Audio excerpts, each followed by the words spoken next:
തീരുമാനമാണ്, ഇനി ഒരിക്കലും സോഷ്യൽ മീഡിയ എന്റെ ജീവിതത്തിൽ ഉപയോഗിക്കില്ല, തൊടില്ല എന്നുള്ളതൊക്കെ. അപ്പൊ ഈ ഒരു തീരുമാനത്തോടു കൂടി തന്നെ ഏകദേശം 8 വർഷം മുന്നോട്ട് പോയി. ഞാനൊരു 8ാമത്തെ വർഷം ആവുമ്പോഴാണ് വയനാട്ടിൽ ഒരു ക്യാമ്പിന് വേണ്ടിയിട്ട് ഒരു അച്ഛൻ്റെ കൂടെ പോകുന്നത്.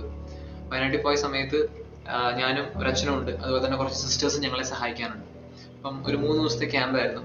അപ്പം ഞാനും അച്ഛനും ഇങ്ങനെ ക്ലാസ്സുകൾ എടുക്കുന്ന സമയത്ത് സിസ്റ്റേഴ്സ് കുട്ടികളെ വിളിച്ചുകൊണ്ട് പോയിട്ട് അവർക്ക് കൗൺസിലിംഗ് കൊടുക്കും, ഓരോ കുട്ടികളായിട്ട്.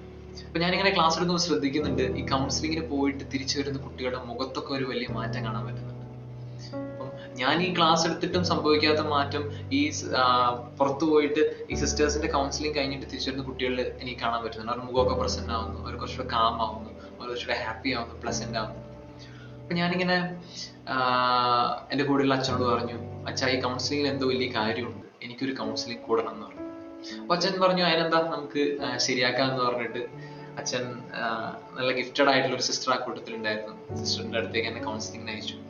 സിസ്റ്ററിനോട് പറഞ്ഞു, ബ്രദർ ഇരിക്കുക എന്ന് പറഞ്ഞ് സിസ്റ്റർ ബൈബിൾ തുറന്നു വെച്ച് പ്രാർത്ഥിക്കാൻ വേണ്ടി തുടങ്ങി. സിസ്റ്റർ സ്തുതിച്ചു, പ്രാർത്ഥിച്ചു.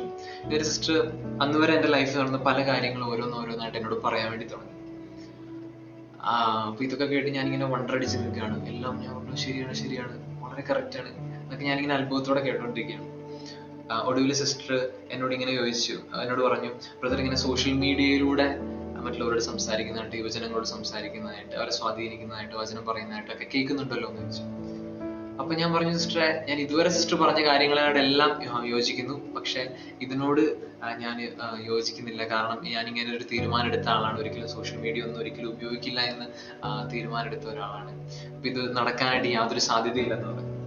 അപ്പം സിസ്റ്റർ എന്നോട് വീണ്ടും പറഞ്ഞു, ബ്രദറെ, സിസ്റ്റർ വീണ്ടും പ്രാർത്ഥിച്ചിട്ട് എന്നോട് ഇതേ കാര്യം തന്നെ വീണ്ടും പറഞ്ഞു. അപ്പോഴും ഞാൻ സമ്മതിച്ചു കൊടുത്തില്ല. സിസ്റ്റർ ഒന്നും കൂടി ഒന്ന് പ്രാർത്ഥിച്ചു നോക്കാൻ പറഞ്ഞു. സിസ്റ്റർ പ്രാർത്ഥിച്ചിട്ട് ഇതേ കാര്യം വീണ്ടും എന്നോട് പറഞ്ഞു. പിന്നെ ഞാൻ പ്രായമുള്ള സിസ്റ്റർ അല്ലേ എന്ന് വിചാരിച്ച് ഞാനത് കേട്ട് തിരിച്ചു പോകും.